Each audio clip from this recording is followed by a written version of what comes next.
بسم اللہ الرحمن الرحیم۔ محترم ناظرین السلام علیکم۔ ایک یہودی کو رسول خدا صلی اللہ علیہ وآلہ وسلم سے چند دینار قرض واپس لینا تھا۔ ایک دن آپ راستے میں جا رہے تھے کہ وہ یہودی آپ کے پاس آیا اور اس نے کہا، جب تک آپ میرا قرض ادا نہیں کریں گے اس وقت تک میں آپ کو یہاں سے نہیں جانے دوں گا۔ نبی اکرم صلی اللہ علیہ وآلہ وسلم نے فرمایا، اس وقت ادائیگی کے لیے میرے پاس کچھ بھی نہیں ہے۔ یہودی نے کہا، جب تک آپ میرا قرض واپس نہیں دیں گے میں بھی آپ کو یہاں سے جانے نہیں دوں گا۔ آپ نے فرمایا، اگر یہ بات ہے تو میں تیرے ساتھ یہیں بیٹھ جاتا ہوں۔ یہ کہہ کر آپ اس کے ساتھ بیٹھ گئے۔ جیسے جیسے وقت گزرتا گیا آپ کے صحابہ وہاں جمع ہوتے گئے۔ جب انہوں نے یہودی کی یہ جسارت دیکھی تو انہوں نے اس کو سزا دینے کا ارادہ کیا۔ آپ نے انہیں ہر طرح کی تادیبی کارروائی سے روک دیا اور فرمایا کہ تم دور چلے جاؤ۔ حکم رسول کے تحت صحابہ دور چلے گئے۔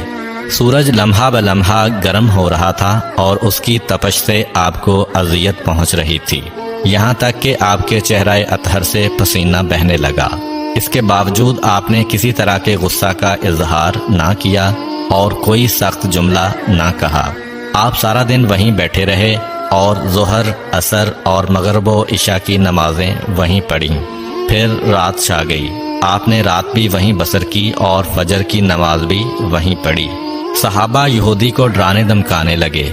آپ نے فرمایا، تم اس سے یہ کیسا سلوک کر رہے ہو؟ صحابہ نے کہا، یا رسول اللہ، اس کی یہ جرت کہ آپ کو یرغمال بنا کر اپنے پاس بٹھا لے۔ آن حضرت صلی اللہ علیہ وآلہ وسلم نے فرمایا، اللہ نے مجھے اس لیے نہیں بھیجا کہ میں کسی ہم پیمان یا کسی اور پر ظلم کروں۔ جب دن چڑھا تو یہودی نے کلمہ اسلام پڑھتے ہوئے کہا، اشہد ان لا الہ الا اللہ و اشہد ان محمدًا عبدہ و رسولہ۔ میں اپنی دولت کا ایک حصہ راہ خدا میں دیتا ہوں۔ میں نے آپ کو اس لیے نہیں روکا تھا کہ میں آپ کی توہین کروں۔ اس ذریعے سے میں آپ کے پیمانہ صبر کو آزمانا چاہتا تھا، کیونکہ تورات میں نے آپ کی یہ صفت پڑھی ہے، محمد بن عبداللہ مکہ میں پیدا ہوگا اور طیبہ کی طرف ہجرت کرے گا۔ وہ تندخو اور سخت مزاج اور بیہودہ گوئی کرنے والا نہ ہوگا اور کوئی جھوٹی بات زبان سے نہیں کہے گا۔ اس طرح سے میں نے آپ کو یہاں رکھ کر اس بات کی تصدیق کی ہے کہ تورات نے بالکل سچ کہا تھا۔ رسول اکرم صلی اللہ علیہ وآلہ وسلم مبعوث برسالت ہونے کے 3 سال بعد تک خفیہ طور پر دعوت اسلام دیتے رہے۔ اس کے بعد اللہ تعالیٰ نے آپ کو حکم دیا کہ آپ کھل کر اللہ کا پیغام پہنچائیں اور لوگوں کو خدا کی طرف دعوت دیں۔ ایام حج شروع ہوئے تو پورے جزیرۃ العرب سے لوگ مکہ کی طرف آنا شروع ہوئے۔ نبی اکرم صلی اللہ علیہ وآلہ وسلم کوہ صفا پر چڑھے اور آپ نے بلند آواز سے فرمایا، لوگو، میں اللہ کا رسول ہوں، تم اللہ رب العالمین پر ایمان لے آؤ۔ لوگ آپ کی طرف متوجہ ہوئے اور انہوں نے تعجب سے یہ اعلان سنا اور سب کی خواہش ہوئی کہ وہ اعلان کرنے والے کو دیکھیں۔ پھر آپ صفا سے اتر کر مروہ آئے اور وہاں پر بھی آپ نے 3 بار یہی اعلان کیا۔ جب ابو جہل نے آن حضرت صلی اللہ علیہ وآلہ وسلم کا یہ اعلان سنا تو اسے سخت غصہ آیا۔ اس نے زمین سے ایک پتھر اٹھا کر آپ کی پیشانی پر مارا، جس سے آپ کی پیشانی زخمی ہو گئی، خون بہنے لگا اور آپ کا پورا چہرہ لہو لہان ہو گیا۔ اس کے بعد تمام مشرکین آپ کو پتھر مارنے لگے۔ نبی اکرم صلی اللہ علیہ وآلہ وسلم مجبور ہو کر کوہ ابو قبیس پر چڑھ گئے اور ایک چٹان کے پیچھے جا کر چھپ گئے۔ مشرکین نے بھی آپ کا تعاقب کیا لیکن آپ انہیں کہیں دکھائی نہ دیے۔ ناکام و نامراد ہو کر انہیں واپس آنا پڑا۔ اسی اثناء میں ایک شخص نے حضرت علی علیہ السلام کو اس واقعہ کی اطلاع دی اور کہا کہ میرا خیال یہ ہے کہ محمد مارے جا چکے ہیں، نعوذ باللہ۔ یہ سن کر حضرت علی علیہ السلام کو شدید دکھ ہوا اور آپ ام المومنین حضرت خدیجہ الکبریٰ سلام اللہ علیہ کے پاس آئے اور ان سے کہا، میں نے سنا ہے کہ مشرکین نے رسول خدا صلی اللہ علیہ وآلہ وسلم پر سنگ باری کی ہے اور بعض لوگوں کا یہ گمان ہے کہ نبی اکرم شہید ہو گئے ہیں۔ آپ روٹی پانی اٹھائیں اور میرے ساتھ انہیں تلاش کرنے کے لیے چلیں، ممکن ہے ہمیں ان کا کہیں نشان مل جائے۔ آپ وادی پر نظر رکھیں اور میں پہاڑ کے دامن میں آپ صلی اللہ علیہ وآلہ وسلم کو تلاش کرتا ہوں۔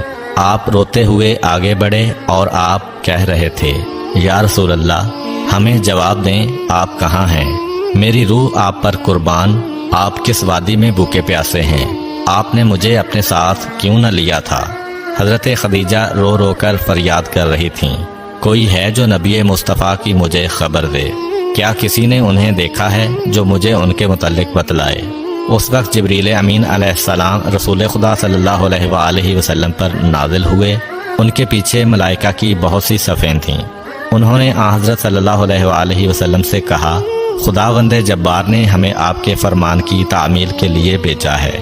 اگر آپ چاہیں تو ہم اس قوم کو تباہ کر دیں گے اور ان کا دنیا میں کہیں نام و نشان تک دکھائی نہ دے گا۔ رحمت للعالمین نے فرمایا، میں نبی رحمت بنا کر بھیجا گیا ہوں، میں عذاب و انتقام کا حامی نہیں ہوں۔ پروردگار میری قوم کو معاف کر دے، وہ مجھے جانتے نہیں ہیں۔ جبریل امین علیہ السلام نے حضرت صلی اللہ علیہ وآلہ وسلم سے کہا، خدیجہ سلام اللہ علیہا آپ کو تلاش کر رہی ہیں۔ خدیجہ کے رونے نے آسمان کے فرشتوں کو رلا دیا ہے۔ آپ انہیں جواب دیں، خدا کی طرف سے اور ہماری طرف سے انہیں سلام پہنچائیں اور انہیں جنت کی بشارت دیں۔ نبی اکرم صلی اللہ علیہ وآلہ وسلم نے خدیجہ و علی کو صدا دی اور انہیں اپنے پاس بلایا۔ دونوں شخصیات آپ کی خدمت میں حاضر ہوئیں۔ انہوں نے آپ کی پیشانی پر پٹی باندھی اور گھر لے آئے۔ جب مشرکین کو معلوم ہوا کہ نبی اکرم صلی اللہ علیہ وآلہ وسلم اپنے گھر آ چکے ہیں تو انہوں نے گھر کا محاصرہ کر لیا اور سنگ باری شروع کر دی۔ حضرت علی علیہ السلام اور حضرت خدیجہ سلام اللہ علیہا آپ کا دفاع کرنے لگے۔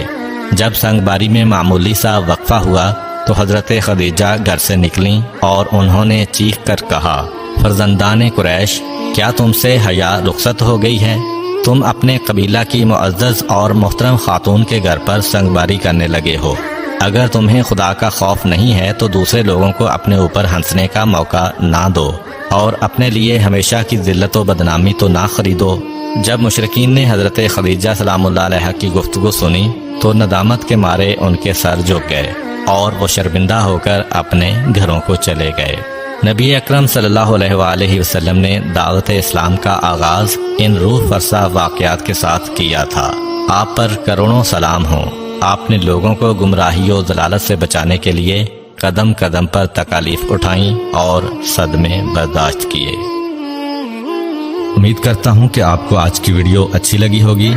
اگر آپ کو ہماری ویڈیو اچھی لگی ہے تو ویڈیو کو لائک کریں اور مزید اس طرح کی ویڈیوز دیکھنے کے لیے ہمارا چینل سبسکرائب کر لیں۔ ملتے ہیں نیکسٹ ویڈیو میں، اجازت دیجیے، اللہ حافظ۔